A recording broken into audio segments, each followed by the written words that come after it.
આ બદલાતી જે આખી પરિસ્થિતિ છે અને તમામની વચ્ચે યુદ્ધ વિરામ પર હવે જુઓ ગ્રહણ લાગ્યું છે તેની કેટલીક વિગતો આપને આ ગ્રાફિકલી બતાવવા જઈ રહ્યા છે. તો યુદ્ધ વિરામ પર ગ્રહણ અને હોર્મુઝ સ્ટ્રેટ હજુ પણ બંધ છે.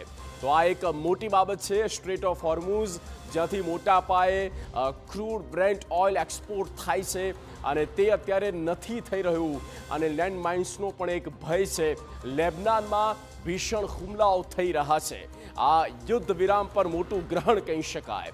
વાતચીત પહેલા અમેરિકા દ્વારા ધમકી અપાઈ છે અને આ અમેરિકાની ધમકી જે બોલ્યા તેના પ્રમુખ છે, રાષ્ટ્રપતિ છે અને તે હવે એક રીતે આ મામલાને વધારે બગાડતા હોય તેવું ઈરાન તરફે લાગે છે.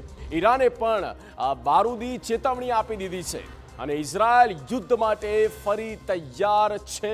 જોકે જે સીઝ ફાયર થયું છે, યુદ્ધ વિરામ થયું છે, તેના પક્ષમાં ઇઝરાયલ નથી અને ઇઝરાયલને તે ગમ્યું પણ નથી. યુએઈને પણ ક્યાંક વાંધો ઉઠ્યો છે અને તેવામાં ઇઝરાયલ દ્વારા પણ આ આગ વધારે કઈ રીતે આગળ ફેલાય, આ યુદ્ધ કઈ રીતે આગળ વધે અને ઈરાનમાં બારૂદી ઘમાસાણ મચે માટે થઈને ઇઝરાયલ જે છે તે એ જ પક્ષમાં છે કે યુદ્ધ હજી પણ યથાવત